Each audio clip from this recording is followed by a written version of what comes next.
It's amazing.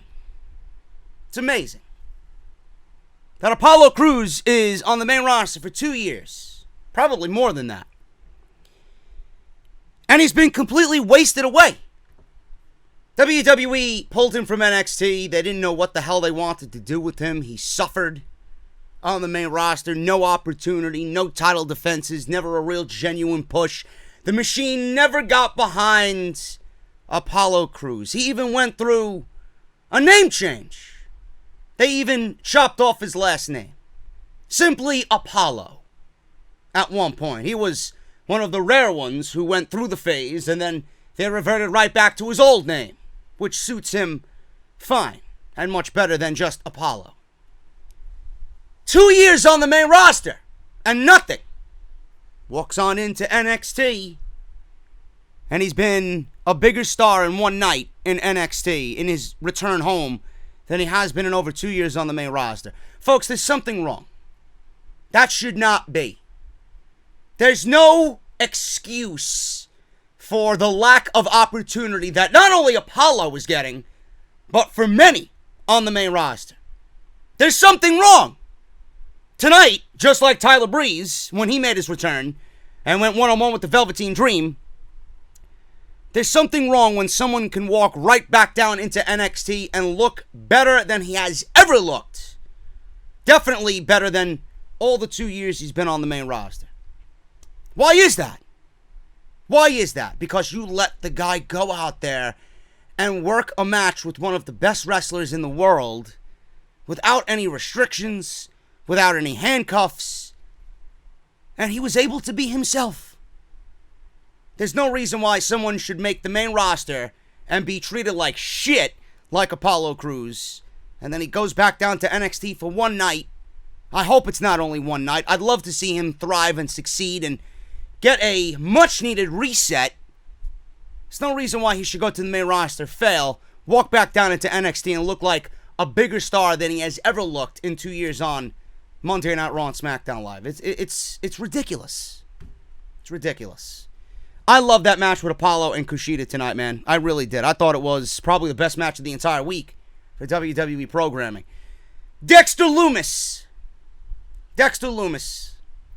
I didn't know what to expect with him. He has a 70s porn star mustache. He looks like the goddamn Terminator. And he can do a kip-up. And he's doing shooting star presses off the top rope. I don't know what else to say. I didn't know what to expect with Dexter Lumis. And if the name Dexter sounds familiar to you, yes, he's a psychopath. It's a name taken directly from the Dexter TV show of many years ago. I didn't know what to expect. Out of everybody in this tournament that we've already fallen in love with, the Shane Stricklands, the Cameron Grimes, or the Isaiah Scotts, I should say, no longer the Swerve Shane Strickland. He's now Isaiah Swerve Scott, Angel Garza, DJ Z, etc., etc. I honestly think my breakout in this entire tournament, the guy that's made the biggest impression on me, is Dexter Lumis. I thought he was a big guy. He was going to go in there and do big guy things. And here he is doing shooting star presses off the top rope. Kip-ups against Bronson Reed of Australia. I loved it. He stood out to me more so than anyone in this tournament. I want to see more of him. And we'll talk about his debut and how big of an impact he really did make tonight on NXT. And then Adam Cole and Johnny Gargano finally set forth their plans for another championship match at TakeOver SummerSlam weekend as we've seen the return of Johnny Gargano. Thank you guys so very much for joining me here on NXT. This is Off the Script. We're going to go over everything on NXT tonight from Full Sail, and I got news, which we'll get into in just a little bit. Make sure you guys hit that subscribe button, man, down below. You're going to see right under the video, you're going to see subscribe, and then you're going to see a little bell right next to it. I want you guys to do two things for me. If you're new around here, I would greatly appreciate it. Click that subscribe button. Turn on the bell and make sure you guys turn on all notifications. We upload daily right here on the channel. For those who have already subscribed this week and you OGs, thank you so very much. I greatly appreciate all of your support. Make sure you guys follow me on social media as well.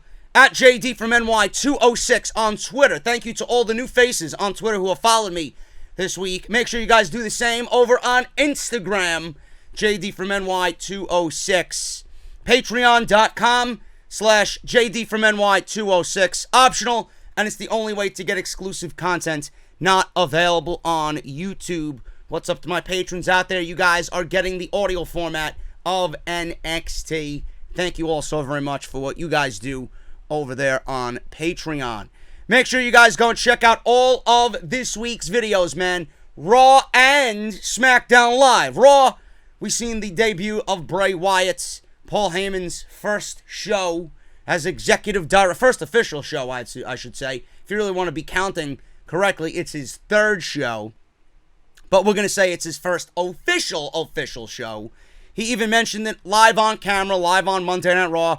He's got all the stroke around here nowadays. But Bray Wyatt debuted on what was another disappointing Monday Night Raw. SmackDown Live didn't make any sense at all. Either Shane McMahon, and they're building Shane versus Kevin Owens. SmackDown was actually a lot more illogical than Monday Night Raw, which is not surprising. It's WWE. Also, Extreme Rules, if you guys missed that podcast, and then the Evolve 131 show.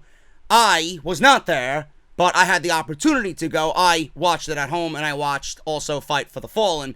Both of those shows I covered this weekend. Make sure you guys go and check all that stuff out. Link will be in the top right corner that you see. That little eye, click it, drop it down. Everything you need will be right there. I would greatly appreciate all your support on that as well. Podcast tonight is brought to you by my fine friends over at Audible. audibletrial.com/offthescripts. Very easy, folks. You like something for free? Do you guys like listening to me? And do you guys like getting something absolutely for free? That's Audible, man. audibletrial.com/offthescript. Use our unique link. You're going to use the link. You're going to go through the sign-up process. You will not be billed, by the way. This is completely free. Then you're going to get 30 days free of their audiobook service and one free audiobook on the house just for signing up. Yes, one free audiobook of your choice and 30 days free of Audible will be yours by using our unique link, audibletrial.com/offthescript. Best part is, guys, if you guys don't feel like Audible's for you or you just simply do not like the service that they provide, you can cancel at any time in the 30 days and keep your audio book for free no matter what. That's an awesome deal, and it's a great way to support Off the Script, man. Once again, that's audibletrial.com/offthescript. We mentioned that Apollo Crews went through a name change. It seems like NXT is going through several name changes with several of their up-and-coming superstars. I got a new list, folks. As if Bugenhagen didn't upset you, none of these will. Don't worry about it. I hope to see Rick Boogs, or Boogs, whatever. Bugenhagen. I want to see him on TV, man. I got to see him fucking doing that power metal yell. Got to see it. And the air could hopefully still does it. I don't know. But I got news on name changes. This show could definitely use Bugenhagen. Monday Night Raw could definitely use Bugenhagen. He's got more charisma than probably all 3 hours of that miserable program. But that's neither here nor there. NXT changes plenty of superstars' names. Now the Performance Center is a tool. Okay? I hate the band Tool, but the Performance Center is a tool used to create WWE's future. It's a trial and error. They go through the trial and error down there. What works might not work on NXT. They go through it to make sure that it does work. Promos, in-ring ability, everything happens at the PC. Everything. Everything that you see happen at TakeOver is done beforehand in the PC. Sometimes they need to switch things up, like superstars' names.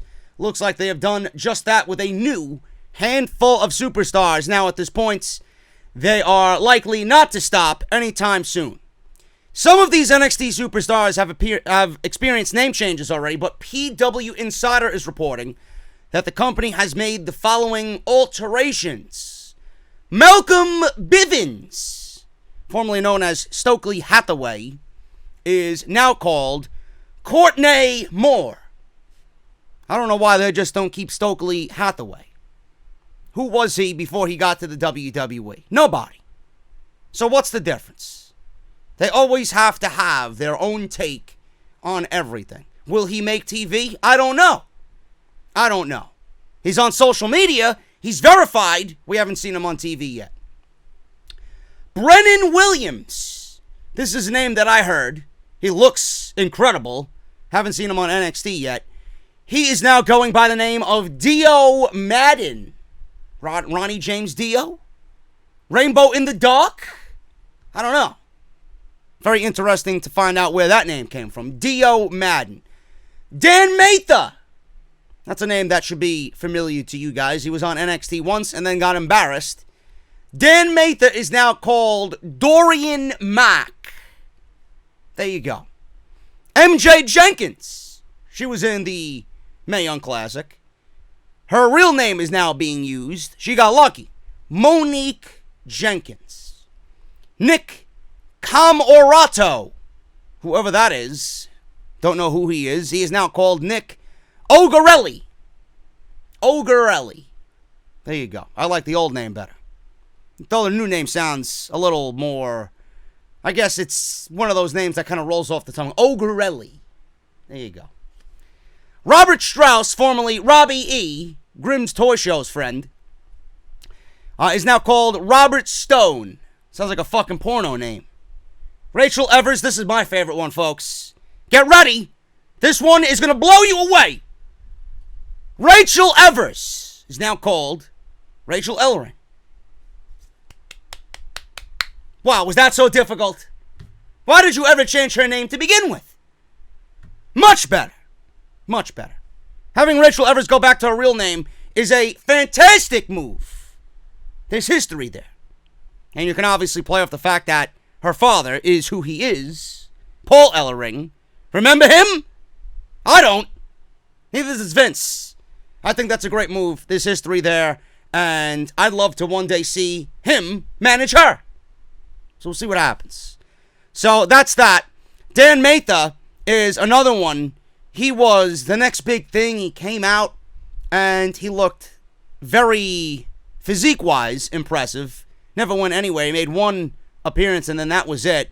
I don't know what's going on with him. He's been competing on the house show circuit. Haven't seen him under his new moniker or his old moniker on NXT television. So that's pretty interesting there. And Robert Strauss, I see him posting on social media about him getting a band of characters together, and he's like, he's pretty much like the Paul Heyman of NXT. He's getting a bunch of talented individuals together under what type of stable name, I don't know, but he's forming a stable in NXT. They're really testing it on the NXT house show circuit. I don't know who it includes. I think Babatunde was definitely one of them. He was on the Evolve show. But we don't have any more information on what these guys are going to be doing. These guys and gals are going to be doing. We don't know when they're going to be debuting. But those are the latest name changes for NXT's future in the Performance Center. Speaking of NXT's future, Tommaso Ciampa is definitely a part of that. He is WWE's future if he can remain healthy. Tommaso Ciampa! I met Ciampa at Evolve 129 in Queens at Club Laboom. And man, he looked amazing. He looked absolutely amazing. 4 months out of surgery, he looked fantastic. His beard was just as epic in person as it was in the entire run as NXT champion. Tommaso Ciampa sends a warning to Adam Cole about the NXT title. Now, this isn't really news. It's more of, I would say, a what if. A what if. Now, Ciampa took to his official Twitter account when he posted pictures of himself and Gargano from Evolve's 10-year anniversary show where they did a meet and greet. He also sent a message to Adam Cole, who is the NXT champion, by writing the following, and I quote, "I'm 4 months out of neck surgery. What an absolute freak. Send your prayers and well wishes to Adam Cole. Big Daddy Ciampa wants Goldie back. Baby. Hashtag Evolve meet and greet." End quote. Now, we all know that Ciampa is going to get that title back eventually. See what I did there? Whatever. Now, we all know that Ciampa's coming back, or that title is coming back to Ciampa eventually. No doubt about it. He never lost it. Nobody, I don't think anybody watching this program wanted Champa to lose that title. Period. Now, in the past, Champa has made it known that once he is able to return to in-ring action, he's coming after the NXT title. But where does NXT go with Champa? Does he come back as a heel? I don't think they could bring him back as a heel. I don't even think they could try to bring him back as a heel. After what they did with that mini-series on the WWE Performance Center YouTube channel, I don't think it's even possible. Once you step foot into that man's real life and seen the issues and his family, that was it. That was it. That's not going to make me not like Champa. I prefer him as a heel. I think he played it so well. He lived the gimmick. That's what I appreciated so much about him. But there's several different things that they could do. They either go all in with Undisputed Era and give them all the championships, which I think they will, and they own NXT. You could put them in War Games with Imperium from NXT UK. I don't think that's the road that they're going to go down.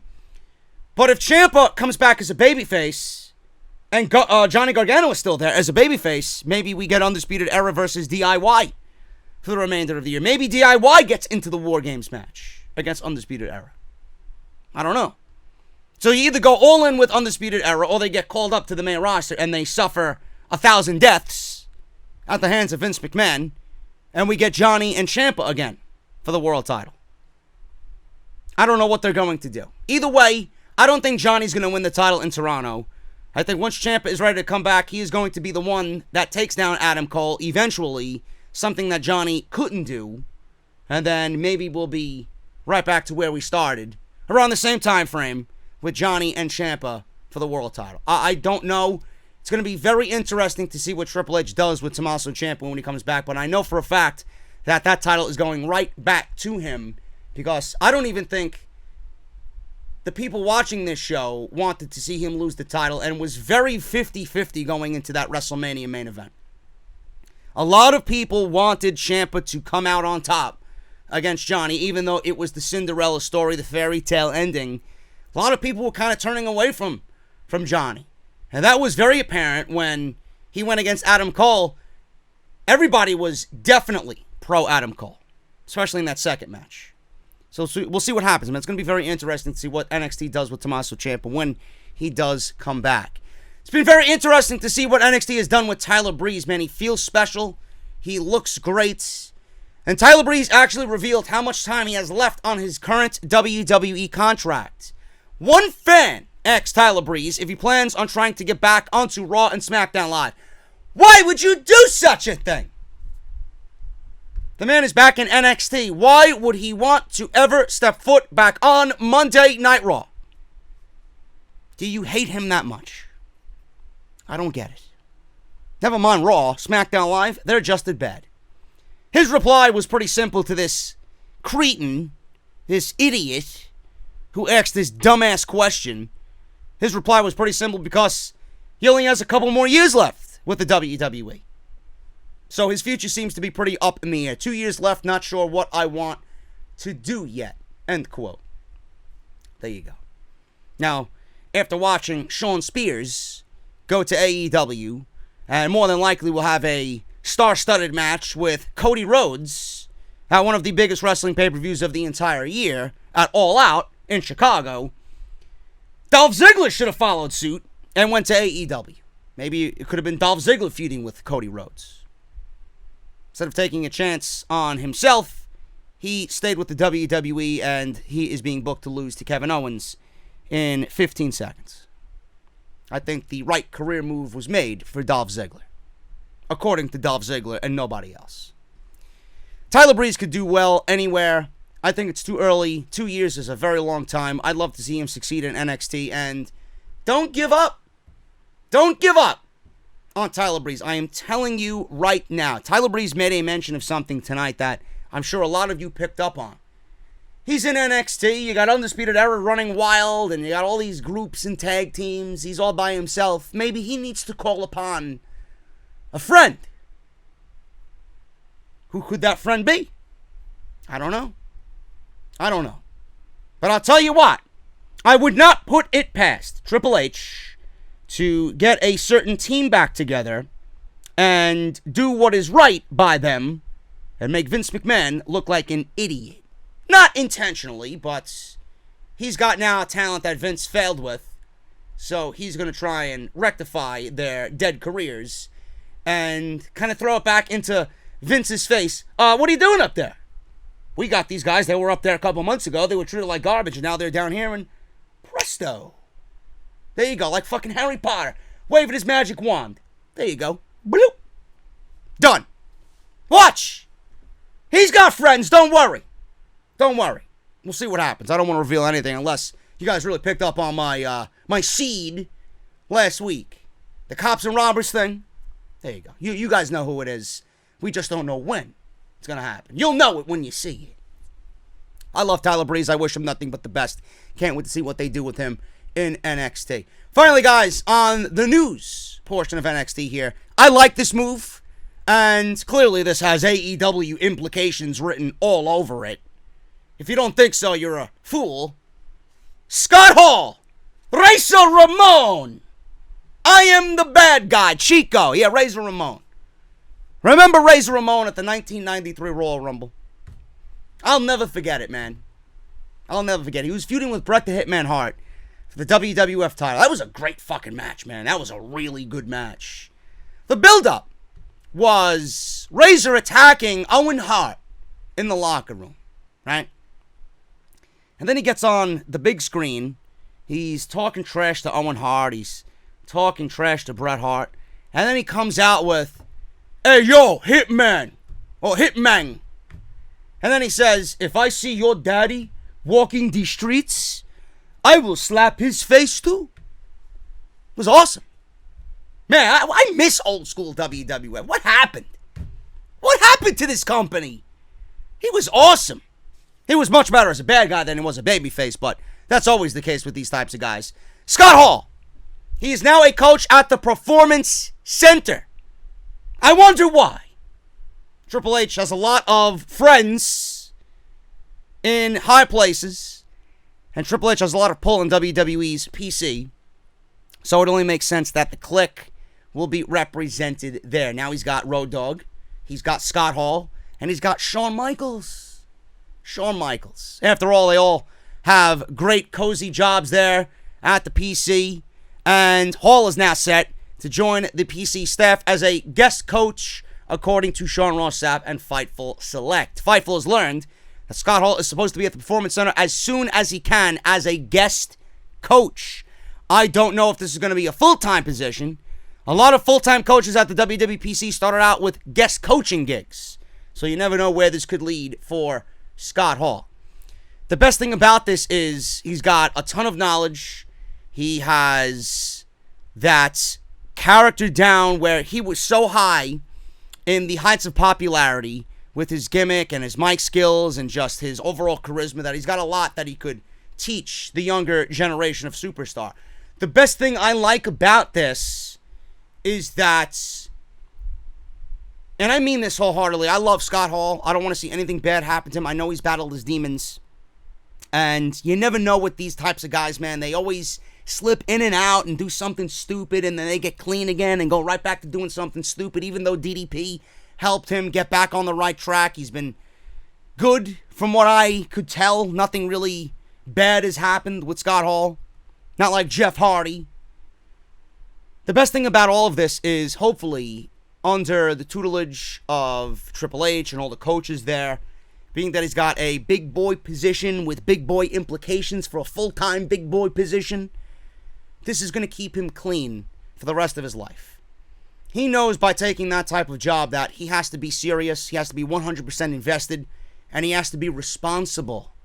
Not only for himself, but his actions are going to be looked at by all the younger faces, all the younger eyes and ears in that Performance Center. He cannot fuck up anymore. So, I like this move primarily for what it's going to do for Scott Hall, the person, not necessarily for the students of the Performance Center. I think this is a great move. This definitely has AEW implications written all over because Triple H and WWE don't want to really further fuel AEW with a producer here, an agent there, a coach over here. and specifically talent. They don't want to do that. Scott Hall is in the PC, and he's going to be coaching there as a guest coach for now.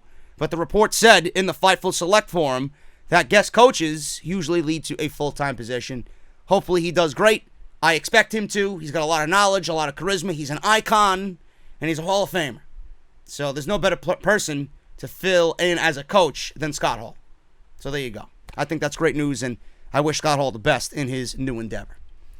Make sure you guys check out Harry's, man. Harrys.com/scripts. They've been a fine sponsor. Not only a sponsor, but friends of the podcast for over 2 years now, man. Harrys.com/scripts. Did you guys know that Harry's founders were just two regular guys like you and I? Can't leave the ladies out as well because it's just as good for the ladies as it is the men. Two regular guys who were tired of getting ripped off, and they were tired of paying for overpriced gimmicks. Vibrating heads, flex balls, handles that look like a prop in some cheesy sci-fi movie. These are just some of the tactics that the leading brands have used to overcharge us for years. Harry's makes quality, durable blades at a fair price. Just $2 per blade, guys. $2 per blade. To keep prices low, they cut out the middleman. Harry's bought a world-class blade factory in Germany that's been making some of the best razor blades in the world for 99 years. Now they can provide you great quality at factory direct prices with a 100% quality guarantee. JD, this sounds great. What do I get when I use Harrys.com/scripts? You're going to get a razor handle with an easy grip. Choice of color is yours. Orange, navy blue, or the evergreen. 5-blade razor with a lubricating strip and a trimmer blade for a close, comfortable shave. Rich lathering shave gel that will leave you smelling great. And a travel blade cover that will keep your razor dry and easy on the go. Listeners of my show can redeem their trial set by going to Harrys.com/script. Make sure you guys go to Harrys.com/script. Redeem your offer and let them know that I sent you to help support Off the Script. NXT tonight, July 17th, 2019, opened up with Arturo Ruas. Let me repeat that again, folks. Arturo Ruas. Not Ruas. Ruas. He went one-on-one with the original bro, Matt Riddle. Can you imagine Matt Riddle in a phone call with Vince Russo? I would actually pay very good money to hear that. Bro, why are you wearing the Yankee colors tonight, bro? What about the San Francisco Giants, bro? Barry Bonds, bro, is the greatest baseball player of all time, bro. You don't know anything about baseball, bro, until you know who Barry Bonds is, bro. Enough. That was my fun of the evening. We have Matt Riddle, bro, against Arturo Ruas. Now, this is the third time that I'm getting to see Ruas in as many weeks. I am not a fan. I think he lacks something severely.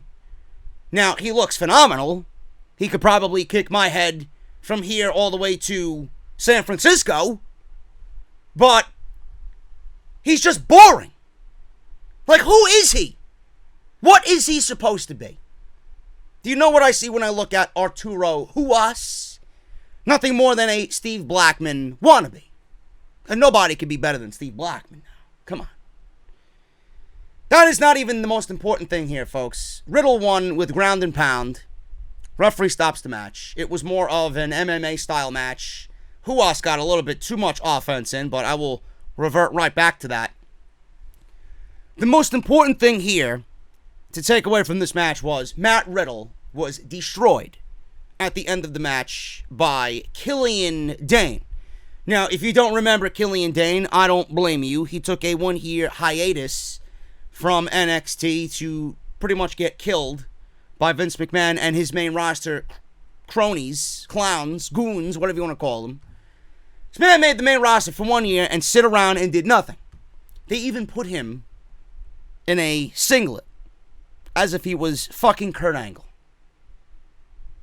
I don't know why you would change his appearance from what we've seen in NXT. They ruined him. They not only ruined him, but all of Sanity. I feel bad for Eric Young. Alexander Wolf's in NXT. Killian Dain is in NXT. And now Eric Young is stuck on the main roster. Man, those mashed potatoes must be absolutely delightful on the main roster. Killian Dain destroyed Matt Riddle tonight, man. This was great.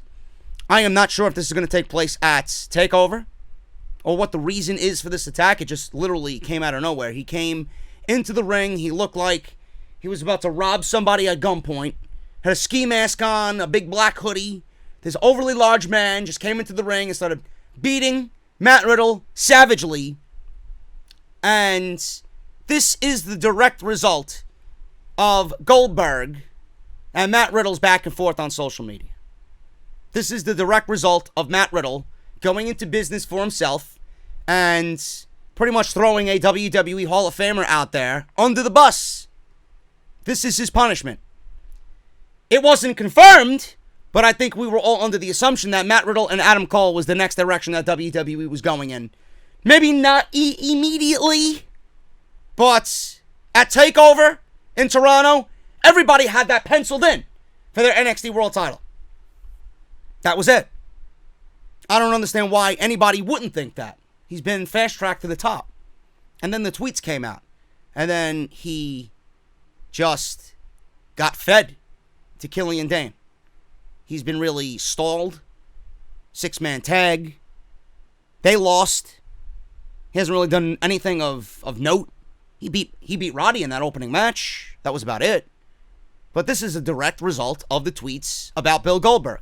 And nobody's going to convince me otherwise. He was punished. He was punished. This was Matt Riddle's punishment for Goldberg's tweets. Matt Riddle's punishment was also not being put on TakeOver's card, because the TakeOver card, if you really want to go find it for yourself, if you want to do some investigation, is out there. The NXT TakeOver Toronto card is already set. Matt Riddle's not on it. This is a direct result of him going into business for himself, and hopefully he learned his lesson. Now, we the fans are going to benefit most from this. Matt Riddle is not. We are going to benefit most from this. And you know what's going to happen next? Matt Riddle's going to be used to get Killian Dain over as a legit savage. Nothing wrong with that.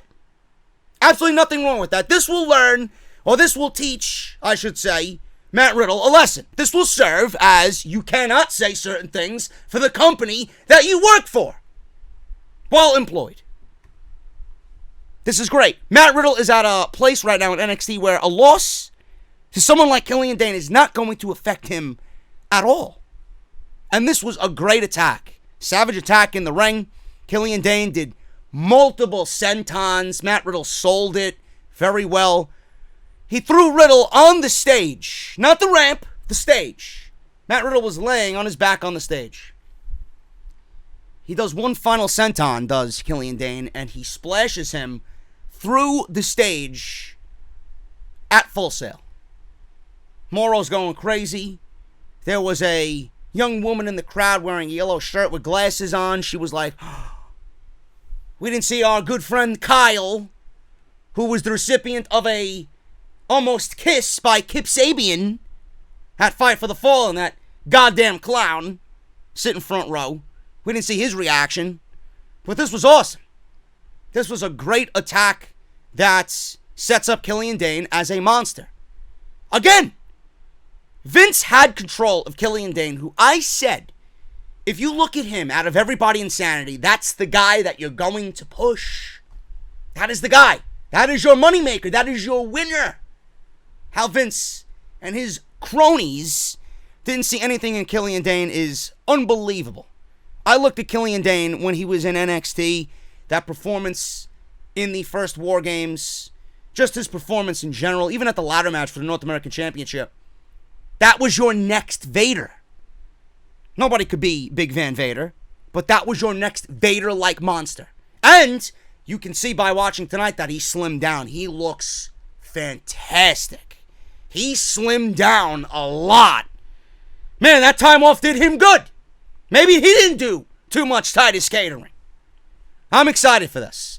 Again, it goes to show you that, and I don't want it to be something that is happening More so now because it's going to reveal WWE's failures on the main roster. They can't do it to everybody.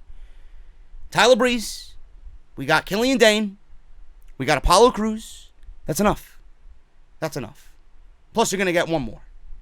But Killian Dain going back down to NXT should prove to everybody that the main roster doesn't know what the hell they are doing.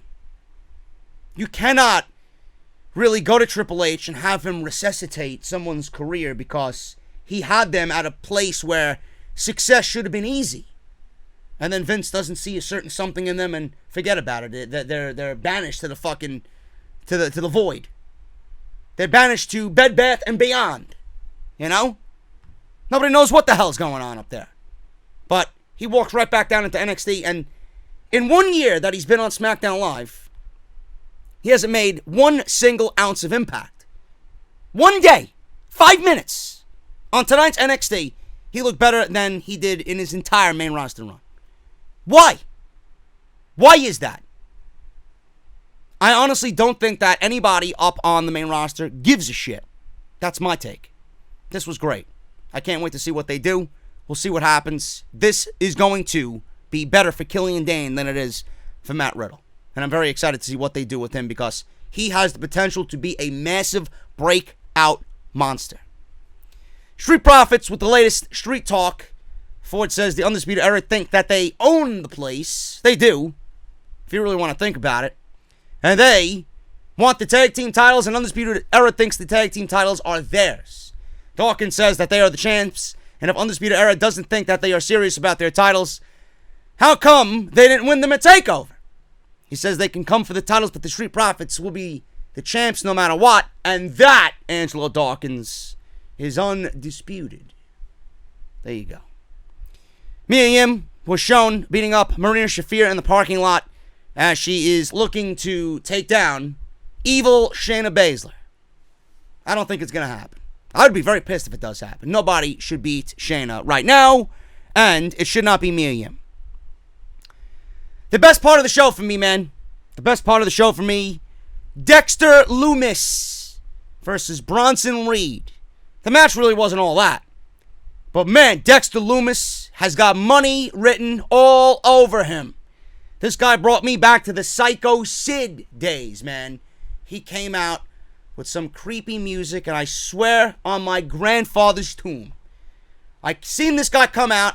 I seen what he looked like, seen what he was wearing, what he was tattooed in, his 70s porn star mustache, his perfectly combed hair, the entire package that is Dexter Lumis. And I stopped everything that I was doing. All my eyes and all my attention, I only have two eyes, all my eyes, like I'm fucking Medusa. All my attention was fixated on Dexter Lumis.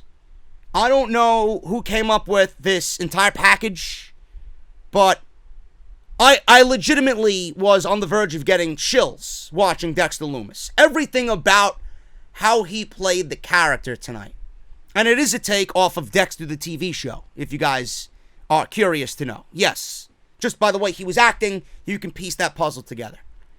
Everything about him, the way he came out, and there was absolutely no facial expression whatsoever. He had one set expression, and it did not change until he was actually in the middle of the match with Bronson Reed. Stone cold look. Not one single muscle on his face moved to even frown or smile. He came in, he slithered in the ring, which is very creepy in itself.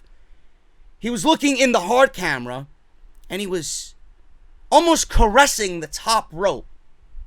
And the visual of him wearing gloves, like he's a fucking mad scientist or a hitman. Him seductively touching the ropes like he was finding some great joy or taking some great pleasure in it. The jeans he was wearing, the whitewashed jeans. Everything about his package and his presentation was absolutely picture perfect. They had to be sitting on this gimmick for quite some time. He's been sitting in the Performance Center for months waiting for an opportunity. When you talk about somebody who owned the camera in his first appearance, Dexter Lumis owned the goddamn camera tonight on NXT. He made such an impression on everybody in that arena that they did not even know what to think about Dexter Lumis. There was not one single peep from anybody in that audience. I don't know whether they thought he was boring. I don't think anybody thought he was boring. A guy that size doing a shooting star press off the top rope? Come on, dude. There's no way you can't be impressed with that. There's no way you can't be impressed with that. Kip up. The guy did a rolling senton over the top and landed on his feet like he was Ricochet. And again, not 1 ounce of emotion flowed from this guy's face. Even after that, Bronson Reed was so starstruck, he was like, what the hell is going on here? After he landed on his feet. This was awesome. I want to see more of Dexter Lumis, man. That is your next big heel in the WWE. Once we get some story on this guy, once we get some backstory on who he is and why he is who he is, that's it. That's it. I said it with Bray Wyatt. We need characters to fully invest ourselves in. This is great. I want to see more of him. Sucks that he didn't win. Sucks that someone like that has to lose on night one, but Charlotte lost on night one on Monday Night Raw to Natty. Everybody wants to go back and use that as a point of reference. And here we are with 9 title reigns for the Queen, Charlotte Flair. You know, don't worry about it. Bronson Reed won here. Nothing about the match really was all that spectacular. I mean, Dexter Lumis by far and away blew Bronson Reed out of the water. With the senton, dive over the top rope, landing on the feet, the shooting star press, the kip-ups. Everything about him. He looked like the Terminator out there. Bronson Reed won with, I think, one of the most prettiest frog splashes I have ever seen. He absolutely squashed Loomis like a bug. Unbelievable. 1, 2, 3, and that was it. Bronson Reed moves on to the next round. Cathy Kellett talks to Tyler Breeze, asking him what his plan is after losing to Roderick Strong. Breeze says it seems like everyone in NXT has a group, so he needs to find some friends of his own. Hint, hint. Suddenly, the Forgotten Sons show up and tell him that this is NXT where men perform, meaning that Tyler Breeze is not a man. Breeze then says to Cutler, he says to Cutler that I am a man. Look at my beard. And then he points to Jackson Riker and says, aren't you Buddy Murphy? Is Buddy Murphy's name just now being thrown around in a joking manner? Can we get this guy in the ring, please? Talk about someone who needs to go back down to NXT, man. I'd love to see another match with him and Velveteen Dream. So they're hyping up Riker as this savage. And he says, a man that Breeze has never seen before, says Cutler, of Riker. Breeze responds, guess what, boys? I've seen everything. And he walks away. We see highlights of Io Shirai turning on Candice, and then her promo. I don't need anyone, I don't need any friends, and I don't need any of you. Blah, blah, blah. Next week, it's Io versus Kacy. Catanzaro. Kushina versus Apollo Crews. This was by far and away the best match of the entire week for WWE, depending on who you talk to. I did not watch Chad Gable versus Jack Gallagher on 205 Live, which I've been instructed to by many of you. I will. Probably talk about it on Off the Script.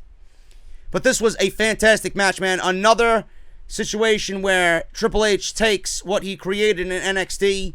He got called up to the main roster, I should say, demoted to the main roster way before he should have. Failed.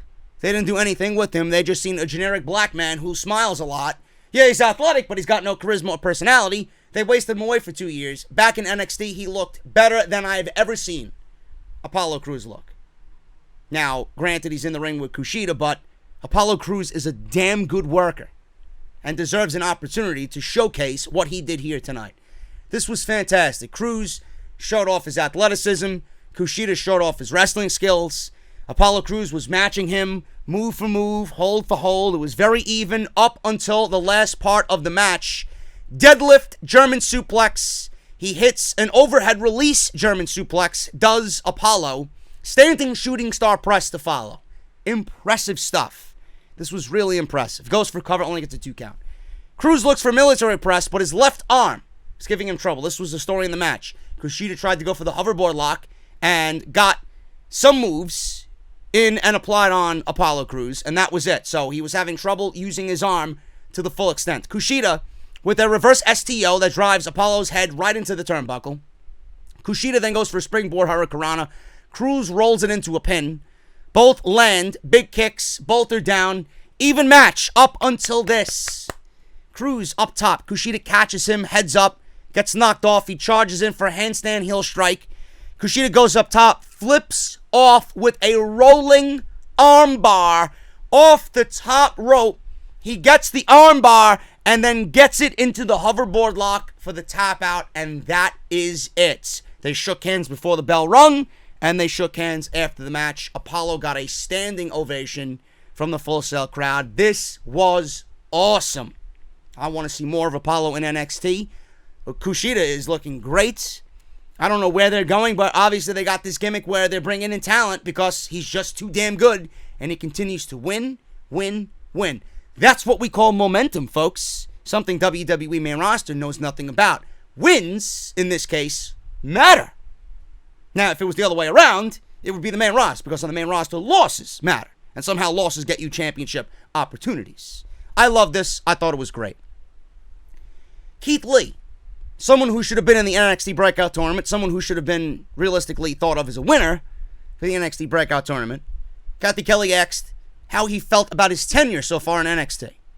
Lee says, well, I've had some start and stops, but when I got here, all I heard was about the opportunities that were going to be given to me. Lee says it felt like he's been passed over by the new guys, and now we have an 8-man tournament and the winner gets a future title shot. Also something that I did not get a chance to participate in. So Lee says Damien Priest is the new name that everybody seems to be talking about, but maybe he needs to change the narrative so people are talking about him instead of Priest. And you know what? We got Keith Lee versus Damien Priest, and I don't know if that's going to end up very well for Keith Lee. So we'll see what happens. That's next week, by the way. Very much looking forward to that as well. Finally, guys, Adam Cole, the NXT champion, heads to the ring. It's on the microphone. Supposedly he's supposed to have a title match tonight. I knew it was going to be a bum, or the fact that it was not going to happen. Takes the microphone. He says he's been traveling the globe the past few weeks on his championship tour, baby. He shows the morons of NXT and the NXT universe what a champion looks like and what true power really is. He says there's a power that is shifting in NXT to the Undisputed Era's favor. Cole says then he'll put his title on the line tonight against one of the wrestlers at the school that Johnny Gargano visited when he went to Cleveland. Twan Tucker. Same guy that Adam Cole said will never be an NXT champion. The same guy that Adam Cole said, why don't you go take a pizza, go home, sit on your couch, and just give up? That guy. That Twan Tucker. Now, Twan came out. He had a microphone. He's like, are you sure it's going to be just you and me? It's going to be you and me, right? It's nice that you came alone, but I didn't. And out comes Johnny Gargano. Johnny Gargano ran to the ring, and he beat up Adam Cole. They fought through the crowd. Big brawl. Cole trying to get away from Gargano.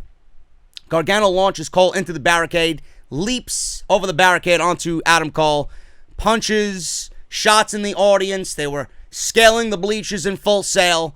Johnny leaps off the stage, hits a beautiful crossbody. So they went around where the ring is, all the way around up into the stage. Adam Cole was there, showing off the title.